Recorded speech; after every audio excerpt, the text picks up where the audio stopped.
c'était le roi d'un minuscule royaume. Il a à peine plus de 20 ans lorsqu'il entreprend de réaliser le rêve le plus long de l'histoire, réunir l'Orient et l'Occident.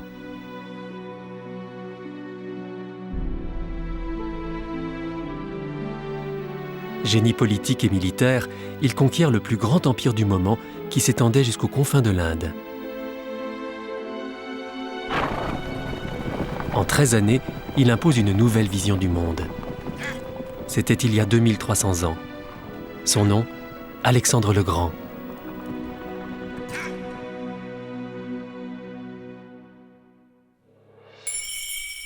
Depuis des milliers d'années qu'elle baigne dans la lumière méditerranéenne, l'Acropole, manifestation suprême de la beauté pour les Grecs, interpelle Athènes et le monde. Alexandre le Grand, qui a contribué au rayonnement de l'hellénisme, n'était pas citoyen de la ville.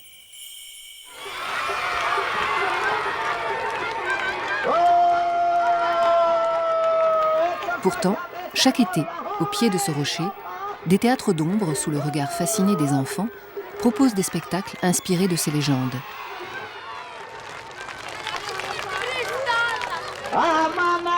Comme celle où il se débarrasse après un long combat d'un python géant qui terrorise les habitants.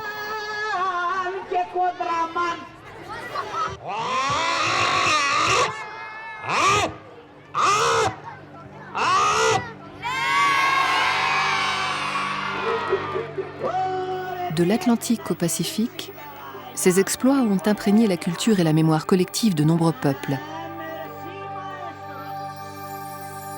L'homme, le soldat, le politique, regardait loin, regardait haut, comme s'il était la proie d'un rêve. Il surgit dans l'arène du monde en 356 avant notre ère, en Macédoine, à 500 km d'Athènes, alors capitale de la Grèce antique. Précisément à Péla, au nord du mont Olympe, terre d'élection des dieux. Une vallée vouée depuis toujours aux chevaux et dont les habitants aujourd'hui pourraient bien être les descendants d'Alexandre et de ses cavaliers. À sa naissance, ce fils de roi reçoit dans son berceau le royaume de Macédoine, autour duquel son père, Philippe II, avait rassemblé un monde grec ravagé par des guerres entre cités. Un monde d'une extraordinaire fécondité artistique et intellectuelle, rayonnant d'intelligence et de beauté qui enfantera la civilisation occidentale. Le royaume était petit, l'ambition d'Alexandre immense. Avec l'élan donné par son père, ils lui suffiront pour porter au plus haut et au plus loin la pensée grecque. Son génie est servi par de fulgurantes intuitions politiques et stratégiques. Ces simples soldats qui festoient avec des nobles donnent une des clés de la supériorité militaire d'Alexandre. Dans une époque où les professionnels de la guerre n'existaient pas, il avait constitué une armée permanente, une véritable troupe de métier. L'avantage était considérable sur des adversaires qui avaient pour habitude d'armer des paysans qui retournaient à leur récolte, la guerre terminée.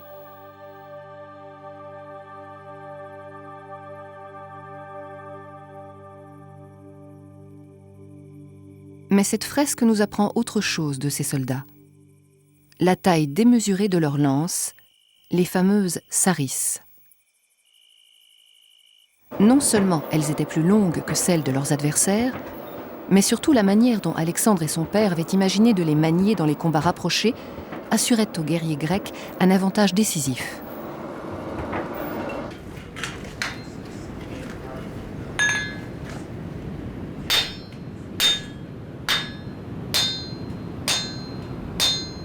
Le professeur Minor Markel a reconstitué comment l'infanterie macédonienne utilisait ces fameuses sarisses.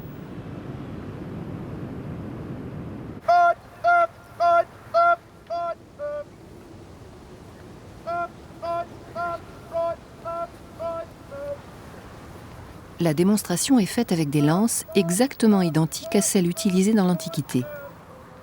Elles mesurent 5,50 m et pèsent 6,20 kg. That's good. Parallel with the ground. Good. That's very good. Non, ce n'est pas difficile de bouger, de passer d'un côté à l'autre. C'est facile de la garder ici. C'est pour qu'il soit plus mobile que le père d'Alexandre eut l'idée de doter ses fantassins de saris, ce qui permettait de les alléger de leurs lourds boucliers de bronze. Dans l'Antiquité, il n'a été possible d'équiper l'armée de saris que lorsque Philippe II, le père d'Alexandre le Grand, a recruté une infanterie professionnelle. Les hommes étaient enrôlés pour servir 12 mois sur 12.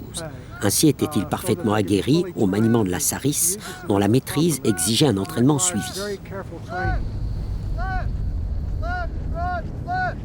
Les troupes étaient formées en phalanges de 50 soldats. Cette conception inspirera plus tard la stratégie romaine.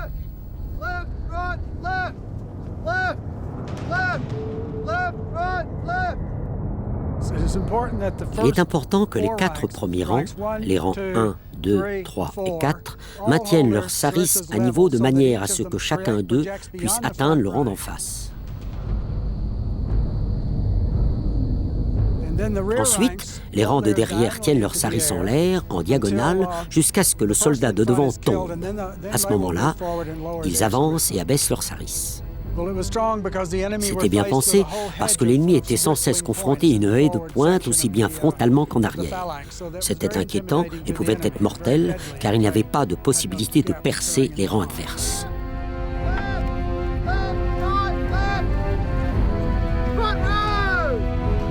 Grâce à son infanterie professionnelle et ses saris, à sa parfaite maîtrise d'une stratégie nouvelle de combat, Alexandre disposait d'un appareil militaire décisif. Restait à se lancer en campagne.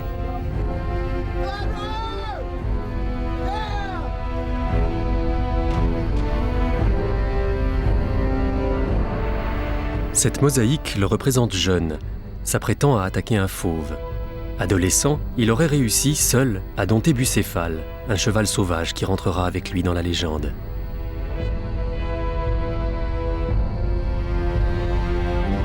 Près de lui, Aristote, le philosophe chargé de lui enseigner une pensée grecque engagée depuis 3 siècles dans une aventure intellectuelle unique.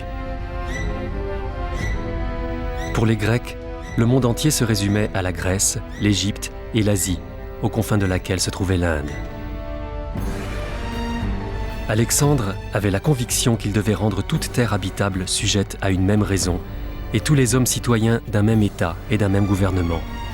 Bref, il se sentait investi de porter la civilisation grecque jusqu'aux terres les plus éloignées.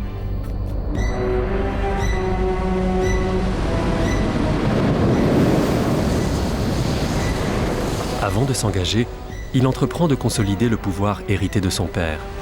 Il regroupe autour de lui les cités grecques, menacées par l'expansionnisme perse, affaiblies par leur division et vulnérables du fait de leur dispersion. Conquises par sa vision, elles le chargent de libérer leur sœur d'Asie mineure, alors sous domination perse. À ce moment de l'histoire, une grande partie de l'Asie est sous l'influence d'un empire perse puissant. À l'échelle de ce territoire immense, tout y est gigantesque. Cette statue, représentant Lamassu, un taureau ailé à tête d'homme, est haute de 7 mètres. Elle semble garder Persépolis, capitale de cet empire, qui exerçait sur les petites cités grecques à la fois fascination et crainte.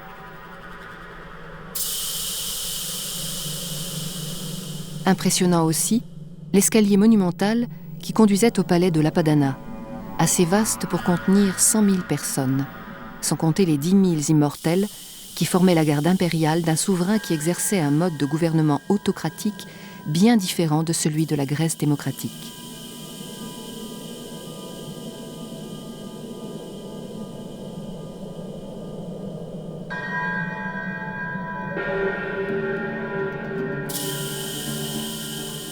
Darius III, monarque absolu, roi des rois, dirigeait en effet son empire d'une poigne de fer dont la puissance résidait dans la richesse de ses vassaux, les 23 provinces de l'empire perse.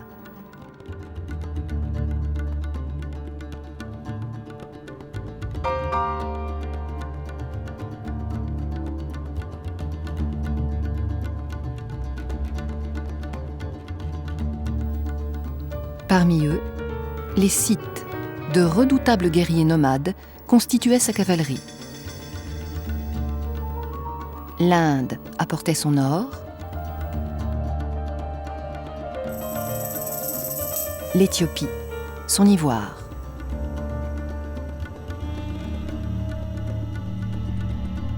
Il manquait à l'Empire perse cette Grèce convoitée depuis toujours, véritable obsession chez Darius. Par 2 fois, les Perses avaient vainement tenté de l'envahir. Les Grecs, de leur côté, voulaient étancher leur soif de représailles, entretenue par le souvenir des cités grecques d'Asie mineure, la Turquie d'aujourd'hui, tombée entre les mains perses. Ils méprisaient les Perses, qu'ils comparaient aux centaures, créatures moitié homme, moitié cheval, qui représentaient dans l'imaginaire grec l'homme incomplètement délivré de ses origines animales.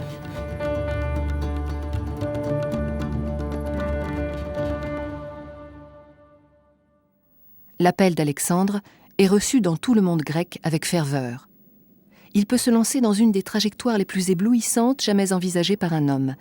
Elle fera de lui un demi-dieu. Nous connaissons cette chevauchée grandiose par la relation qu'en a faite, au IIe siècle de notre ère, un chroniqueur, l'historien grec Arien, dans l'Anabase. Il s'est inspiré des comptes rendus des généraux d'Alexandre.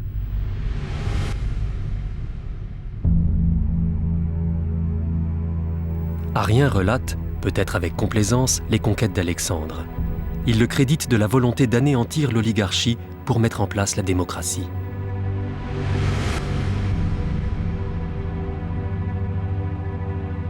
L'épopée mythique débute au printemps 334. Alexandre franchit le détroit des Dardanelles qui sépare l'Europe de l'Asie avec 180 bateaux.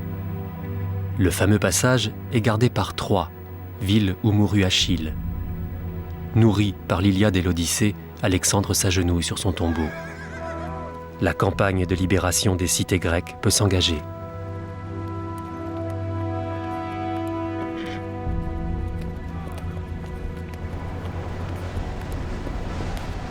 Il avance avec ses 37 000 hommes vers les berges du Granique.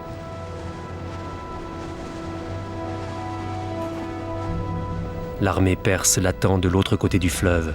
C'est la première grande bataille d'Alexandre. Nous sommes en mai 334, c'est l'heure de vérité. Ces fantassins doivent, comme s'y attendent les Perses, traverser le fleuve en s'exposant à leurs flèches. Ils décident de les surprendre en faisant donner la cavalerie.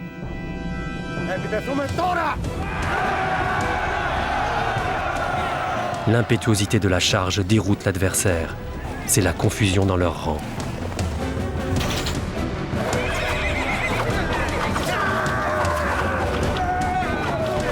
Alexandre, après avoir réussi à franchir le fleuve sous les flèches des archers ennemis, enfonce les lignes adverses. Dans la mêlée, il échappe de justesse à la mort. L'issue de la bataille demeure longtemps incertaine, mais les Perses, acculés au pied des collines, abandonnent le terrain. Cette première victoire assure aux Grecs la possession de l'Ionie, l'Anatolie d'aujourd'hui, et leur ouvre toutes grandes les portes de l'Asie mineure. Tandis qu'Alexandre s'enfonce plus avant et multiplie les conquêtes, il découvre peu à peu un monde bien loin des idées reçues en Grèce. Il rencontre des populations qui atteignent des degrés de raffinement inconnus des Grecs eux-mêmes. Il s'interroge. Et si cet empire n'était pas ce monde barbare qu'on lui avait enseigné? Il a l'intuition que l'impérium perse repose sur autre chose que la force. Tomris Bakir dirige les fouilles sur le site turc de Dasilium, où siégeait le gouvernement perse de la région. Elle pense que c'est probablement ici qu'Alexandre a découvert l'existence du système novateur de communication et d'échange perse. Un profond réseau qui reliait toute la région à Persépolis, capitale de l'Empire. À la base de ce système, la confiance dans l'usage du sceau apposé sur les courriers pour les sceller et authentifier son expéditeur.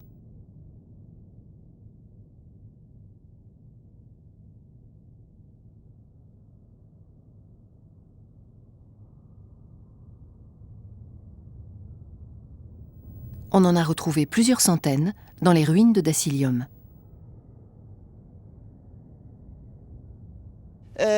Burada yapılan kazılarda Ces sceaux, au nombre de 500, attestent des liens étroits entre la capitale, Persépolis, et les États annexés. Les gouverneurs des nations asservies échangeaient fréquemment des informations avec le roi de Perse.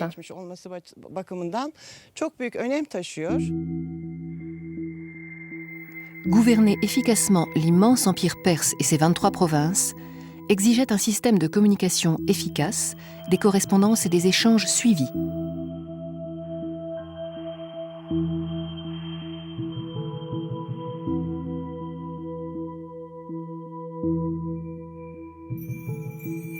Cela réclamait aussi une administration efficace. Dans chaque province, elle était placée sous l'autorité d'un représentant du roi, le satrape. Ce qui remontait vers le monarque relevait aussi bien du recouvrement des impôts et de l'application des lois que des renseignements sur l'état d'esprit des populations.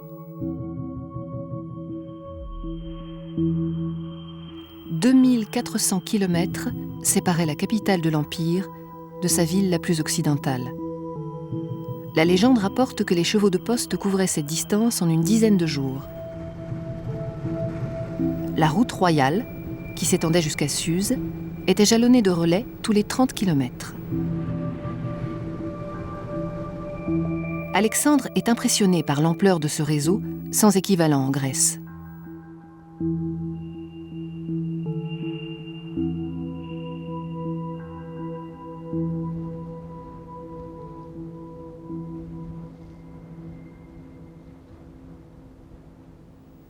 Poursuivant son rêve, il se dirige vers le sud-est. Il a un rendez-vous historique avec Darius qu'il va affronter en personne pour la première fois. L'empereur perse l'attend, avec, selon la chronique, une armée de 500 000 hommes. C'est à Issos. À l'issue des combats, Darius déserte le champ de bataille, laissant capturer sa femme, ses enfants et sa mère. Contre leur libération, le Perse propose la moitié de son empire. Alexandre refuse. Il veut tout. Il s'empare du trésor de campagne de son ennemi, de son arc, de son char et même de son manteau. Mais Darius ne s'estime pas vaincu. Il dispose encore de la quasi-intégralité d'un empire qui s'étend de l'Euphrate à l'Indus. Le verrou a sauté. La Phénicie et l'Égypte, alors sous domination perse, sont désormais à sa portée. Les 2 années qui suivent son entrée en Asie, Alexandre conquiert une 60aine de villes.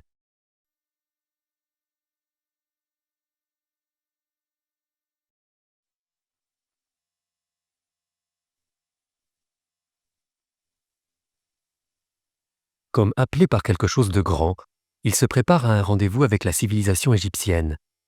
Les pyramides ont plus de 3000 ans. À leurs pieds, il reçoit une formidable leçon politique en découvrant comment les Perses gouvernent les pays asservis.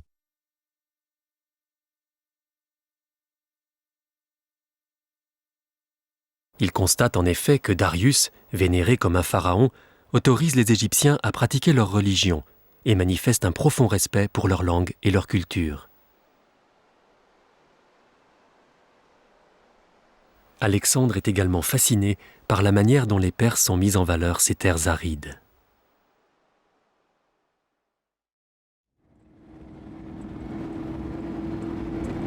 Le Sahara entoure l'Égypte habitée.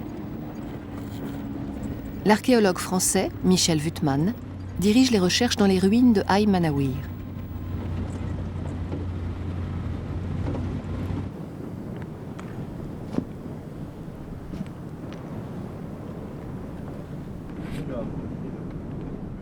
En fouillant des douves, il y a une dizaine d'années, il a mis à jour un procédé de captation et d'adduction d'eau datant de l'époque de la domination perse en Égypte.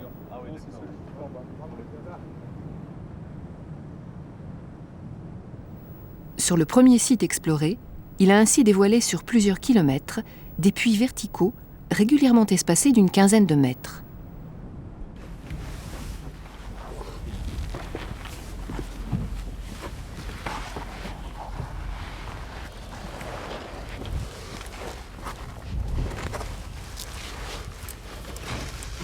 À leur base, il a découvert une galerie d'environ 60 cm de large, creusée dans la roche à 9 mètres de profondeur.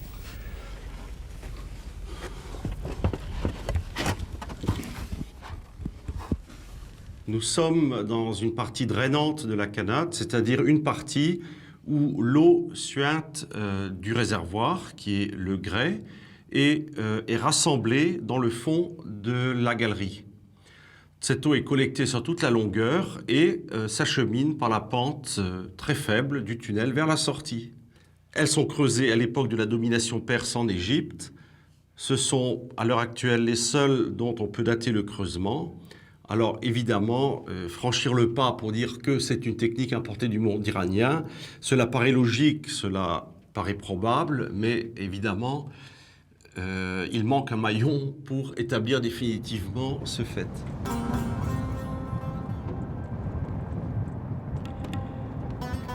Ce procédé est encore utilisé aujourd'hui en Iran, dans la province désertique de Yazd, à 2400 km à l'est du site égyptien. Le haut des puits est parfaitement visible.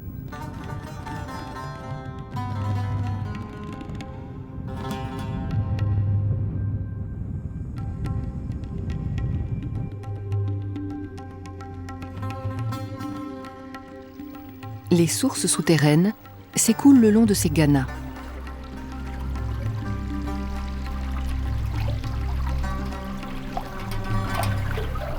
Le canal est conçu légèrement en pente, de façon à permettre à l'eau d'être distribuée le plus loin possible.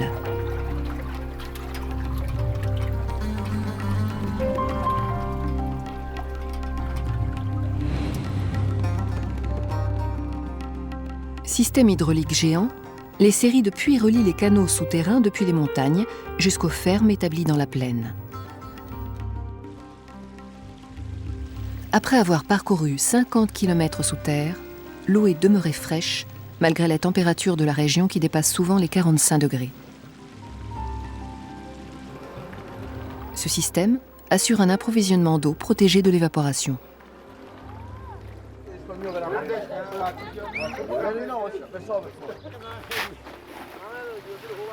Un gana peut irriguer jusqu'à 30 hectares de terres cultivables.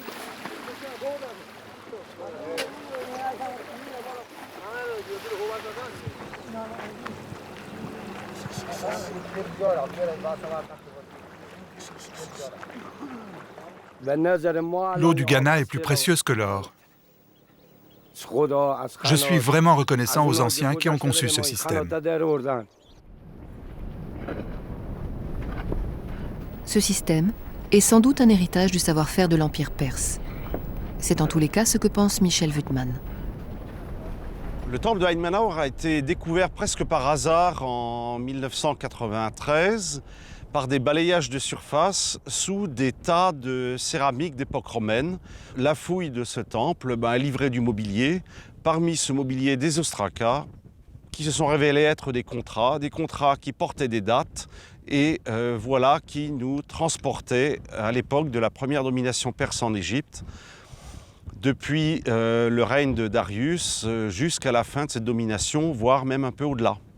Il faut imaginer tout le bas de la colline, toute cette zone, il faut l'imaginer verte, verte de jardins, verte de champs, verte d'arbres, de palmiers, de sycomores, de perséas, tout type d'arbres mentionnés dans les textes qui nous sont parvenus.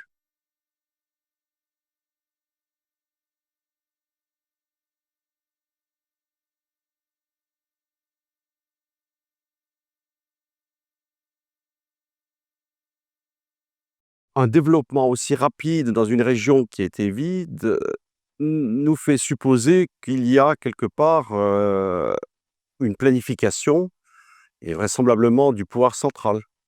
Parmi les hypothèses que l'on peut retenir, c'est une mise en valeur pour, je pourrais dire, collecter des impôts, collecter des revenus, faire de ces oasis une région exportatrice vers le reste de l'Égypte ou de l'Empire, on n'en sait rien.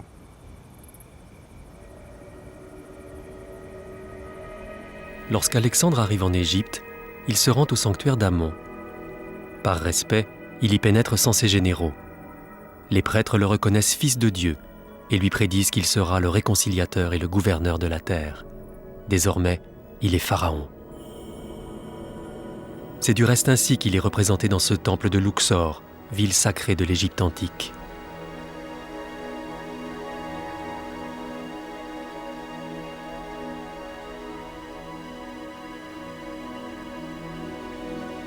Tout comme son prédécesseur, dont il s'emploie à perpétuer la politique de tolérance, il a compris qu'il ne gouvernera l'Égypte qu'avec l'assentiment de son peuple. Sa conception de la royauté s'est transformée.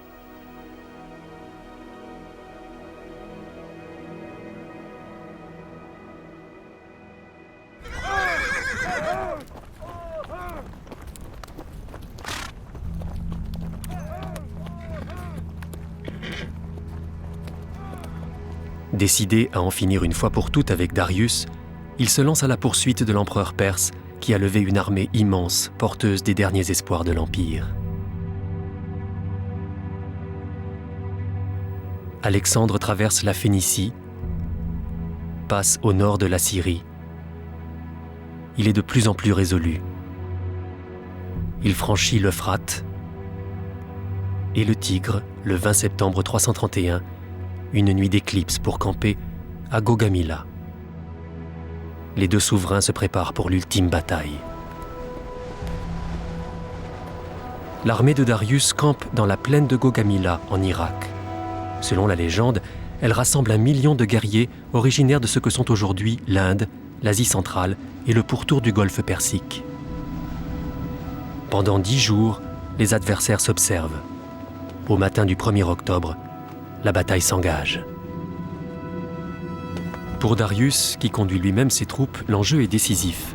S'il perd, c'est un autre verrou qui saute sur la route de Babylone et de Persépolis, sa capitale. De son côté, Alexandre est déterminé à en finir une fois pour toutes. Il veut absolument capturer le roi des rois.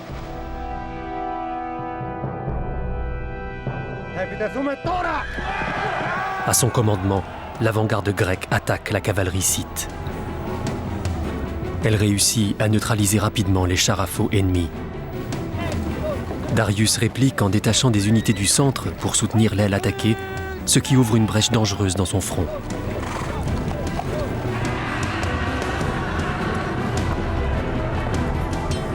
Simultanément, l'aile droite de sa cavalerie attaque le flanc des Macédoniens pour tenter de la déborder.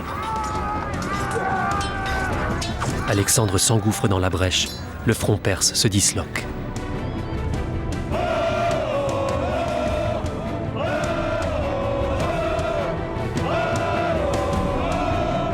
La violence de la charge est inouïe.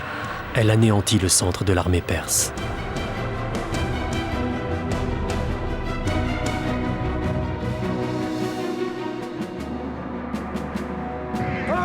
Aucune résistance ne semble désormais en mesure d'endiguer la furia des troupes d'Alexandre.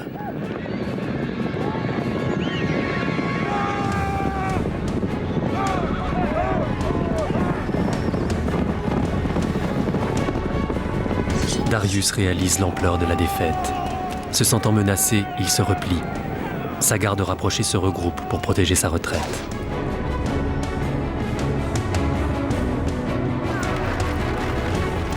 Lorsque le gros de la troupe perse apprend la fuite de son roi, c'est la débandade. L'empire perse tout entier est à la portée du roi de Macédoine. Un monde va finir. Un autre va-t-il naître ?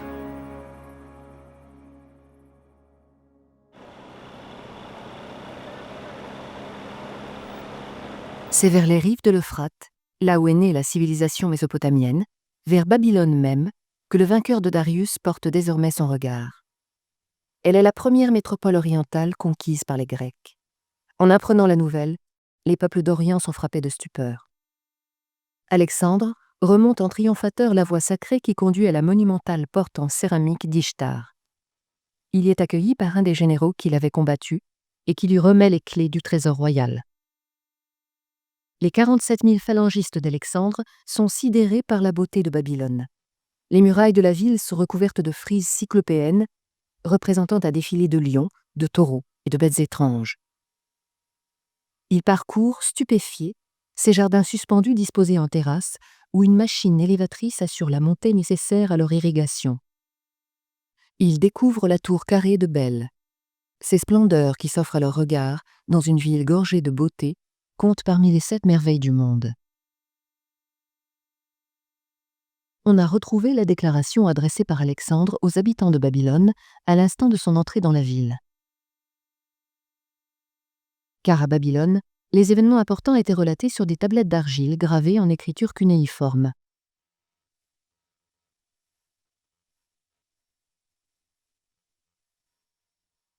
Déchiffrées par Christopher Walker, elles sont conservées au British Museum.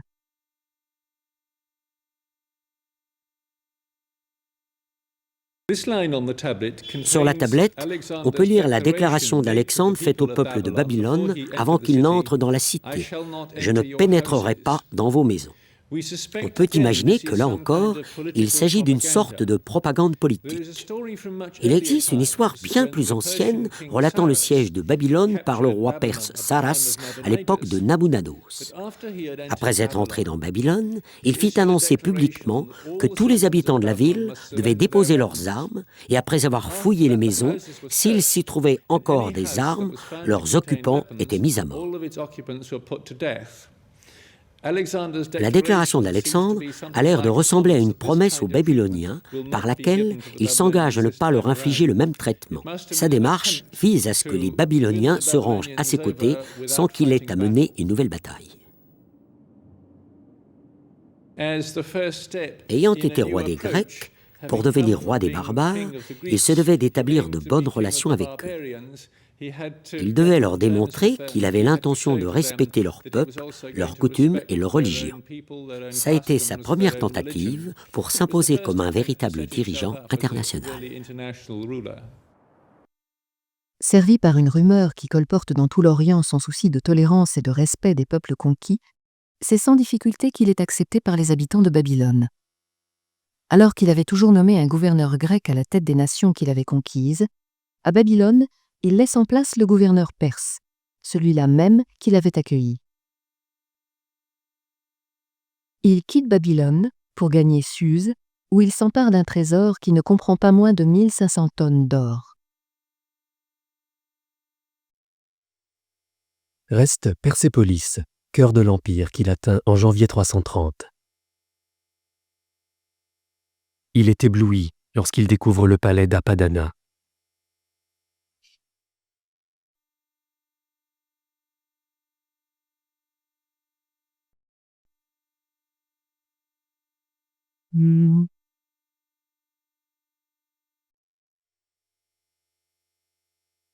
L'édifice seul s'étend sur 300 mètres d'est en ouest et 430 du nord au sud. L'ensemble comprend 13 bâtiments. La trésorerie recèle plus de 3000 tonnes d'or. 20 000 mulets et 3000 chameaux seront mobilisés pour les enlever. Tout n'est qu'or, couleurs éclatantes, tentures de soie. Les chapiteaux des colonnes sont sculptés de taureaux, symbole divin.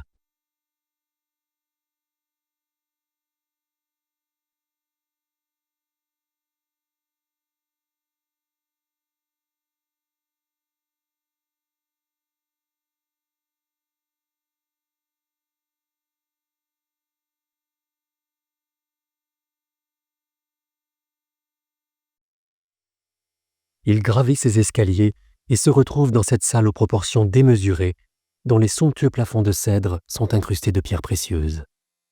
Jusqu'à 10 000 hommes pouvaient s'y rassembler.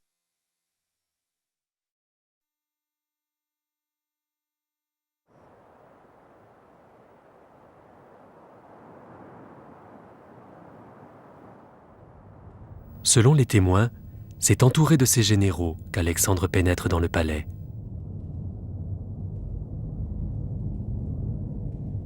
Mais c'est seul qu'il se dirige vers le trône, symbole d'un pouvoir qui rassemblait tant de peuples. 4 ans seulement se sont écoulés depuis qu'il a entamé sa campagne de conquête. Il a 26 ans.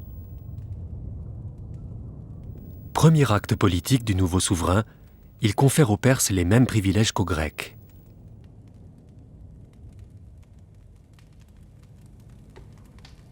Ce geste de conciliation ne suffit pas à lui faire gagner la confiance de tous les Perses. Il fait alors montre de sa force et ordonne la destruction du palais d'Apadana.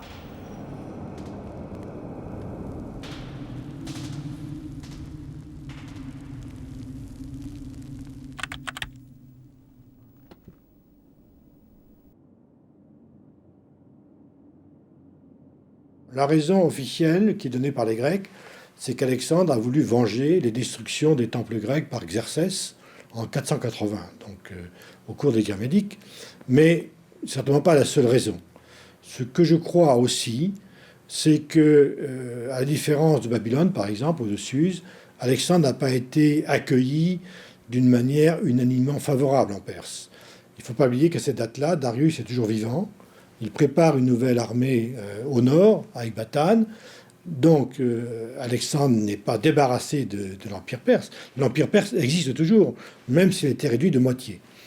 Et donc, en Perse même, il y a certainement eu des résistances. Et je pense que c'est en partie, en tout cas, pour faire cesser ces résistances, que Alexandre a voulu faire donner un signe, disant aux Perses, maintenant, c'est fini.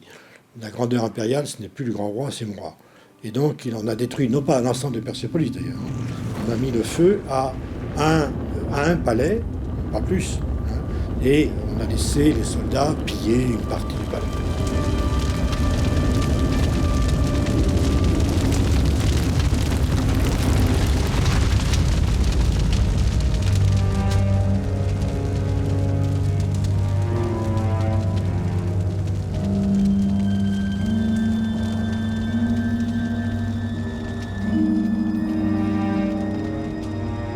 Son intérêt était contradictoire.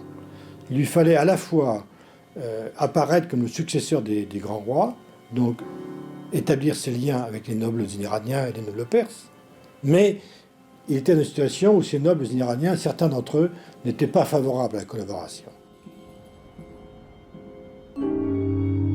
Pour les persuader de collaborer, Alexandre joue à la fois de la crainte et de la séduction. L'Anabase rapporte qu'il commande un gigantesque banquet où sont invités aussi bien des Grecs que des Perses. Il y assiste, vêtu d'un costume perse, et dans une déclaration solennelle, il exprime son souhait de voir les deux peuples vivre en harmonie.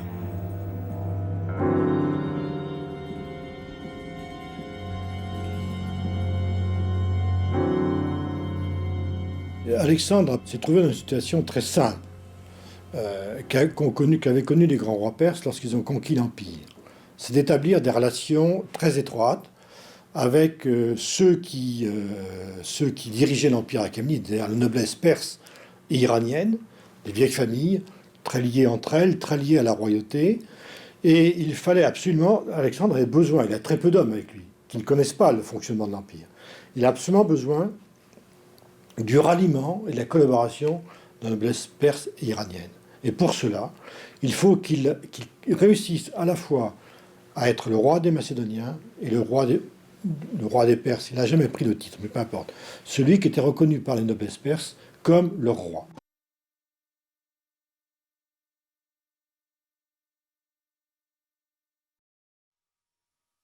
Les usages de l'Empire voulaient que les vassaux se prosternent devant le roi de Perse. S'en inspirant, Alexandre invite Grecs et Perses à suivre cet exemple. Manière pour lui d'établir une forme d'égalité entre ses sujets, de faire trouver naturelle la coexistence des cultures grecques et perses. Pour lui, l'équilibre est rétabli. Une ère nouvelle peut s'ouvrir entre l'Occident et l'Orient.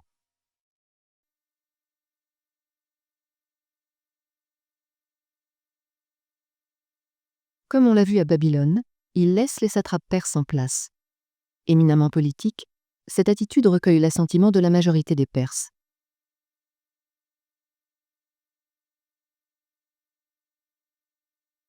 Toutefois, cette clémence à l'égard des vaincus n'est pas acceptée par tous ses officiers. Parmi eux, des voix s'élèvent qui lui reprochent de faire la part trop belle aux coutumes perses, y compris et surtout en les adoptant. Il n'en demeure pas moins déterminé. Un fossé commence à se creuser entre lui et ses hommes. Il quitte Persépolis pour aller se recueillir à Passagardès, sur le tombeau de Cyrus le Grand, comme pour un colloque secret avec le fondateur de cet empire perse qui avait hanté ses rêves.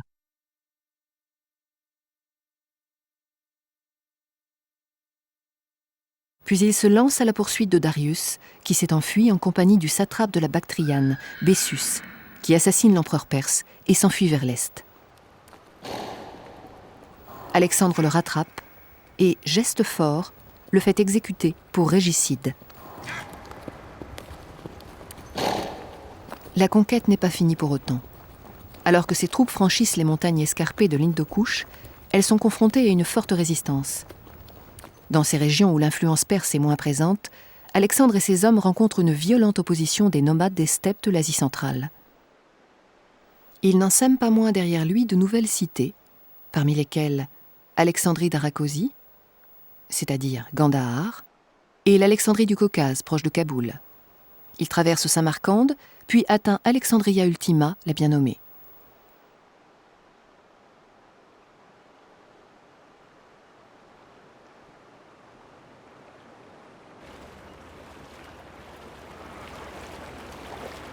Il franchit la Bias, affluent de l'Indus, la partie la plus orientale de son immense périple.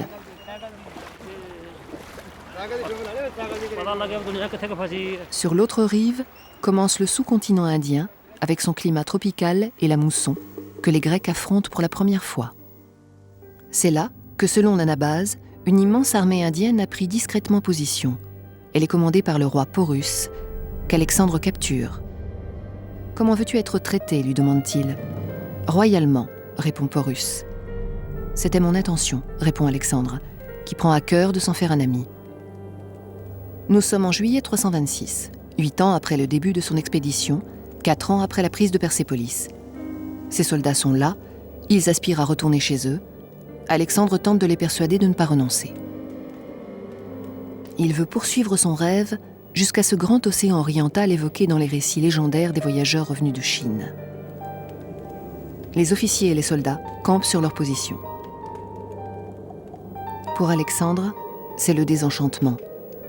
Contraint de renoncer, il fait demi-tour avec ses troupes. Rien ne saurait dire sa tristesse devant son rêve désormais inatteignable. Il meurt 3 ans plus tard, le 13 juin 323, d'une fièvre vraisemblablement contractée à Babylone. Il n'a pas encore 33 ans. Il n'a pas fait de testament, car on ne lègue pas les rêves.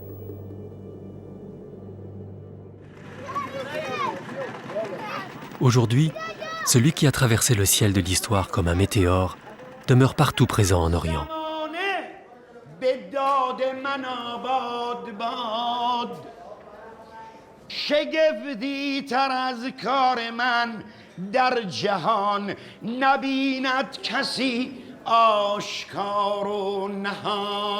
L'art de ce conteur iranien fait revivre le mythe de l'invincibilité du grand conquérant. Les sources des conteurs puisent à la fois dans une mémoire et une littérature universelle qui ont transcendé les époques et les cultures d'Orient et d'Occident. Le souvenir de cette épopée unique s'est transmis quasiment intact depuis 2 millénaires.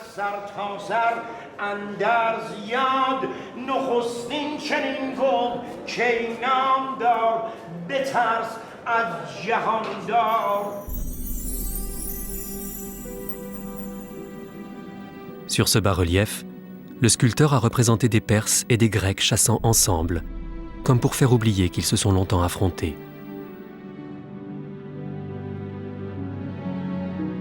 Cette allégorie exprime la pérennité de la vision d'Alexandre. Ce cavalier surgit d'une petite cité grecque et poussé par un rêve trop grand pour son temps.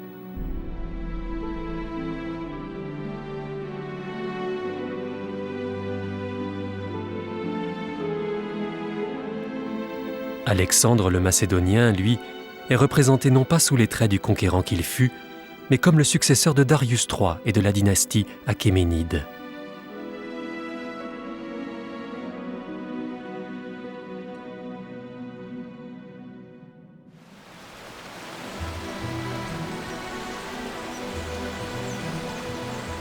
Le monde grec qui, 10 ans plus tôt, s'arrêtait à Byzance, se prolongeait désormais jusqu'à la vallée de l'Indus. Avec le roi de Macédoine a surgi le rêve le plus grand de l'histoire, celui de la fusion, autrement que dans le fracas des armes, de l'Orient et de l'Occident.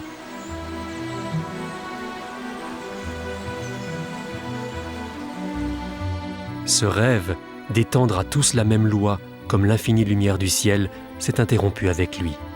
D'autres le poursuivront.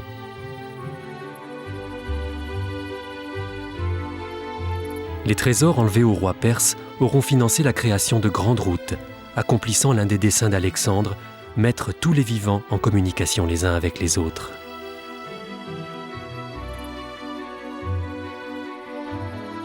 C'est ainsi que, traversant les étendues sans fin d'Eurasie, est apparue la route de la soie, qui reliera pendant 23 siècles la Chine à la Méditerranée.